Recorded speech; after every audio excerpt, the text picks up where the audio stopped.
unfortunately, you won't know My goodness. until the search warrant, right? It's a little late at that point. Yeah. If you want to know what's going on, I mean, there are things you can do as a parent. Now, as far as Snapchat goes, I tell parents your child should not have Snapchat until they're in college. So, what Period. is the proper age for parents to give the phone to their kids? What do you think? Okay, so I don't think children should have a phone any earlier than middle school, like Mhm. seventh and eighth grade. And that phone should not be a smartphone. It should be a phone that has no internet or app capability. So whether it's a flip phone or something like that. A smartphone should not land in your child's pocket until high school. Now, a lot of parents would be like, okay, that sounds pretty reasonable to me. Then I say, your child shouldn't have social media until they're 16. And that's when you have some parents pushing back and they're like, wait a minute, how do I do that? Yes, teach, Like guide when, us. when my kid goes to school and every other kid has it, Mm-hmm. what do I do? I'm like, yeah, there's lots of social pressure for sure. There is. So this is what I'm talking about in terms of thinking differently about this. So when we look at the data and we look at the kids who suffered when the iPhone came out, that 2010 to 2014 period, everybody got the phone at the same time. It wasn't just the kids in middle school, right? The older cohort, the millennials who got it, who were basically in their like 20s at that point, their mental health didn't change a whole lot. And actually, when you strike this for age, the older cohorts you get, the brackets you go up for age, less and less change in mental health. And actually, the people in their 50s, my age, actually our mental health, our anxiety, has actually gotten a little better. Actually, we've improved.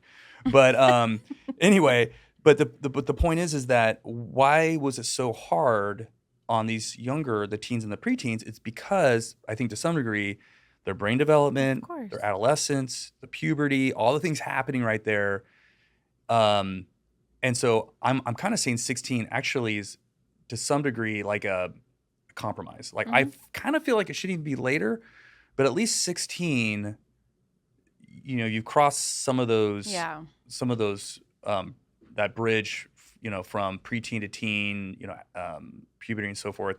And I think 16 is not a bad place to start. So what we need is all parents kind of collectively get together and say, we are going to wait until 16 for social media. I'd say 18. I would love 18. I'd have to argue because look, that stage is the identity versus role confusion stage. Yes. Who am I? Why am I here? Then you give them a phone at like 15, 16. Then there's like skinny girls, muscular guys, all these as I was watching a podcast where she was talking about at our days, we'd have to actually drive to the mall.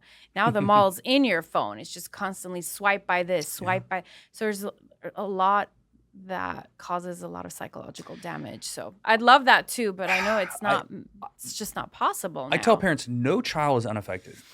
Any child online is going to be affected. Yeah. And some kids get obliterated. Some kids are horribly victimized. Some kids their mental health is just collapsed because of it. Some of the kids are more resilient than others, but no one's unaffected. And yes, I think the longer you go, the better. But then what I would say is, you, as a parent, you also need a balance. So when you say yes, at 16, let's say, at the early stage for social media, then you also need to have limits, right? And you should have a kid who's, expressing themselves in other ways in the real world, whether it's music, drama, sports, some other outlets that are like real life outlets, not digital outlets. And and if we can do that, then I think we can kind of minimize some of the issues. But I agree with you 1,000,000%. It's just it's like, but again, parents are giving children phones at earlier and earlier and earlier ages, and on top of the mental health crisis that we're in, which I feel like, I guess at some point, parents are can't not pay attention to this. Like, it's gonna get so bad that every school is gonna have a kid attempting suicide, and when that happens, people tend to like kind of pay attention. Yes. Like, if I go speak at a school, right after something like this happens, the room is packed, just wall to wall, people standing in the back. Like every parent is like, okay, we need to hear this message. But if there's nothing going on in that school, then I get like 1% of the school's parents show up or 2%. So at some point, it's going to be something they can't ignore anymore. And then I'm afraid every parent is going to be struggling with this. And so why wait? What? Let's not wait. It's bad enough. Yeah. I just wanted to add to that. Here's my, because as a therapist, I always try to like kind of like process of what's happening in the world and the changes. I'm 40. Okay, during my years, there was never a need for that much dopamine. Okay, like I feel like these apps and the selfies and the Instagram and all these social platforms are they're digital dopamine. Absolutely, they are. And so gaming.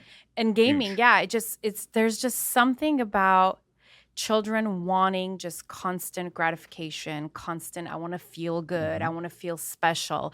I never had the need for that growing up. And I know that the relatives and the friends that I had around my age, neither did they. Right. So I want to know what happened that there's just this need to constantly feel good all the time. Yeah. So this is interesting. So I think part of it's culture and part of it's just biochemistry.